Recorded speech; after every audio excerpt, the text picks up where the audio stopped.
everybody out here. We'd like to welcome you to our first official podcast. This is for the Michelle Ford collection. She is a dear friend of mine that I've known for about a year now, a little over a year. And I found out that she was a very gifted writer. And we've turned several of her poems into short films. And we have many, many, many more to do and more good stuff. And right now we'd like to welcome Michelle Ford to... Hi. Hi, how are you doing? Here I am. I'm doing fine. Doing fine? Okay, well, I think most of your audience has very simple and easy questions, what they'd like to know about you. How old are you? How old are you this day? What's your age? How old are you? I'm 55. 55 years old. Okay, and what age did you start writing?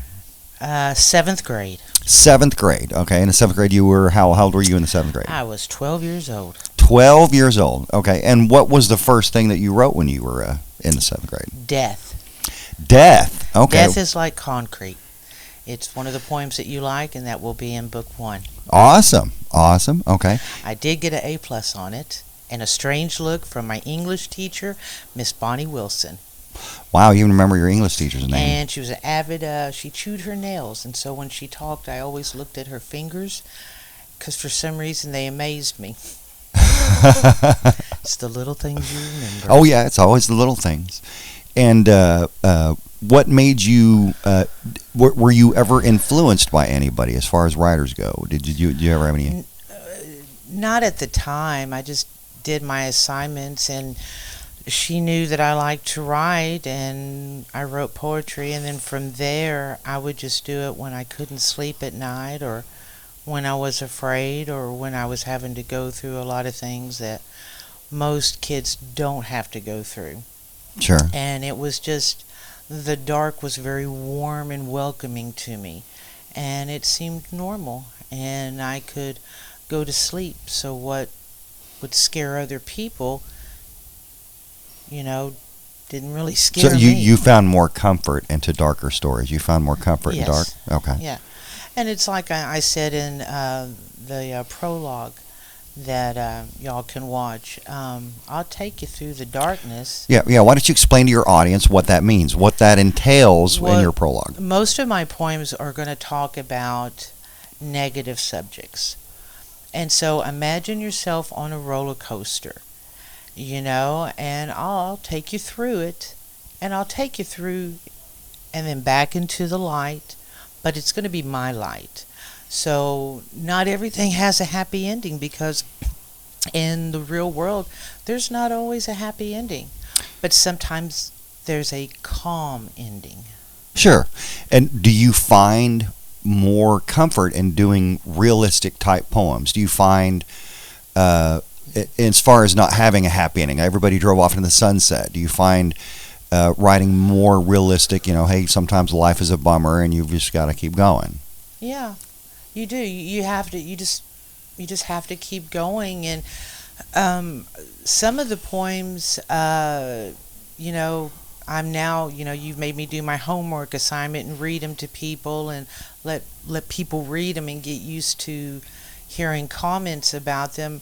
I'm really surprised at the ones that people relate to, and they get it. It's just human feelings. So you're finding more and more that more people are actually interested in what you have to write more than you thought that were going to be. I thought, people could really care less. They might like one or two. But yeah, I've had people pull me aside and tell me that one really touched them, and they told me a story of their life, or I got a text message, a phone call. I've had people just pull me aside when I was trying to go to work, and give me these wonderful critiques, and I'm glad that I could, touch so many people. And how does that make you feel when now you've gone from a complete unknown, you've got a small fan base now, you've got people who are enjoying your work? How does that make you feel as a person, that you're no longer subjugated to having everything in the quiet, and now you're more out in the light and people are seeing more of you? I'm still a little shell-shocked. I like it. I'm glad they like them. I'm really surprised by it, because I did it for me for therapy. And it actually energizes me, and it inspires me to write more, and I'm working on so many more, and it's very easy for me, and yeah, I want to write more. I want to do more videos. I'm, putting the 3 books together, and everything. I just want to do more and more, and I'm glad everybody likes it. And okay, why did you wait so long to make what your abilities are? Why did you wait so long to have everybody see Well, your my work? dream was always to have a book of poems, but I didn't do anything about it. It's like, yeah, I'm going to get it together, but I didn't really think anybody would care. And poetry's not the big thing. Sure. And but 99% of the reason why I did it was my therapy. And The dark is very friendly. It's my best friend. do you mind your work being compared to Edgar Allan Poe? No, he's my 6th cousin, so Okay, I and- think that's an honor. Yeah, okay, that's but I one- don't think my stuff is that good yet. Well, no, it really is. I mean, just from I'm being overly personal and over subjugated about it, but what you say that you are related to Edgar Allan Poe? Have you on read my grandmother's side, on your grandmother's side? Okay. maternal. Do any of your family members know that you write, or anybody else in your family know that you were a writer? My daughter, and she writes poetry and short stories. She knew that I did, but she hadn't read any of it. It was when I had lunch with you that day, and I brought that Mhm. messenger bag with those files falling apart. Hundreds. And yeah, you were the first one to like go. There they are. To shove you out in the world to go, hey, people need to see this, and like I tell everybody, when I first saw all of Michelle's work, being in the film industry as long as I have, and even in minute ways, it was finding a writer that's gifted in the ability to tell stories and each one be independent and unique, but still connective tissue between all of them is a very unique gift, and not many people have that ability to write as fast as she does and come up with original ideas from each one and not use such simplistic words like my bleeding heart and all this other stuff. You have you have a larger vocabulary for your writing, and I think that's what people need to, they feel more of a connection with you because you do have a larger vocabulary. You do have a larger understanding of the human mind, even if it's a darker sense or in its erotic sense. And speaking of eroticism, we do have some erotic poems here that we have not seen. Nobody's heard or seen. They're coming. Right. And do you feel as much of a connection to your eroticism as you do your horror? Yes, because it's part of the darkness too. Sure. I mean, erotic fantasies are normal for everybody to have. And it's stuff that everybody has thought. Oh, absolutely. Yeah, absolutely. You might have done it, but I know you thought right. about You didn't do it, but you thought about it. Okay, and what do you have to say to younger people who may be struggling with the same things that you did at a young age, and writing is their out, writing is their ability to communicate with the world? Oh, and the good Lord's giving us some thundering applause to that question.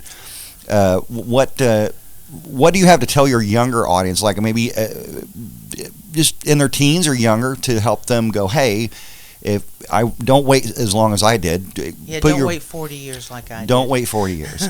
No, it's real easy. With me, when you're laying in bed and there's a word or a sentence or a topic that is flashing in your head, write it down. Most of my stuff was written, when the world is quiet, but my mind is very loud, it's very awake.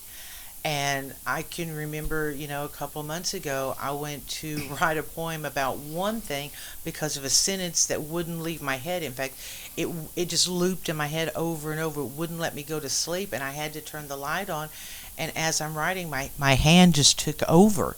And then it turned out to be one of my longest pieces of work, and the topic was totally different. But my hand has a mind of its own, and I just kind of let it go down that dark hallway, and I just release it. That's what it feels like. It's a release. Do you feel like when you do write, when you do put down what's in your head on paper, do you feel like you've accomplished more than just leaving it in your head? When it's, yeah, because for me, when I get done, I know that it's done because I'm drained. I'm like, I'm done, and then I can go to sleep or I can go whatever, it's just like taking off wet clothes. Sure. Drying So off. it is a release. Yeah. So for younger people, they should, if they feel the need to write, they should write it down. Don't be so hard on themselves. Don't keep it in. Don't keep it in and If write you it down. can't talk to people, which for many years I could not talk to people, pen and paper is all I had. And pen and paper has been very good to me. I can write, and I write very quickly. Most of my poems I have done, like that long one, it's 3 pages long, but I did it in 14 minutes.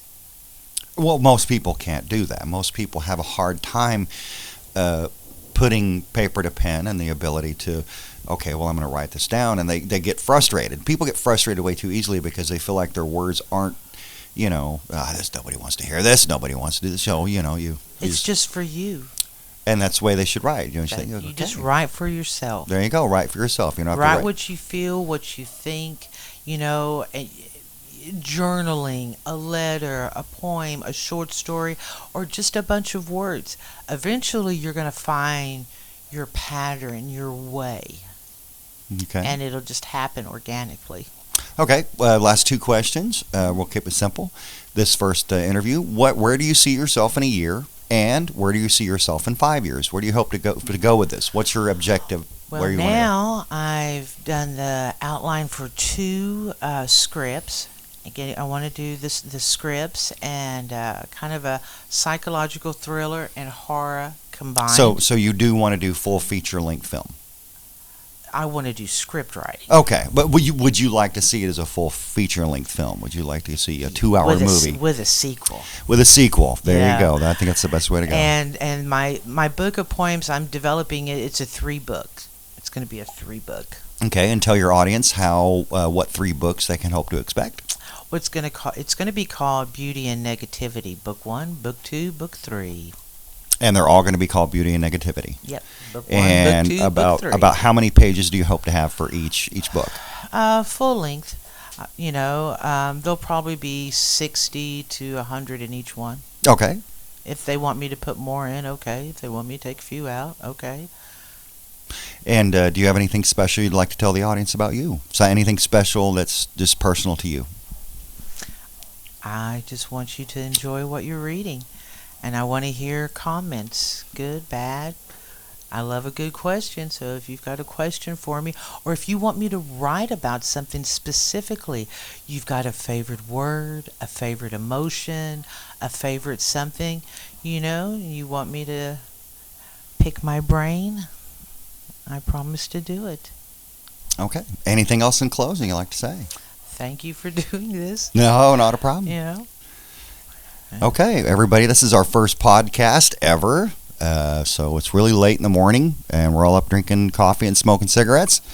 So we'll plan more of these. And like I said, please comment, like, and share. Please tell us what you'd like to hear, what more you want to know about Michelle. Oh, and watch the videos and leave a comment. And if you like it, and even if you don't like it, leave a comment. Tell me what you like, what you don't like, and like and share. All right. Well, that was it. Thank you, Michelle. Thanks for having me. All right. Now, until next time. Yep.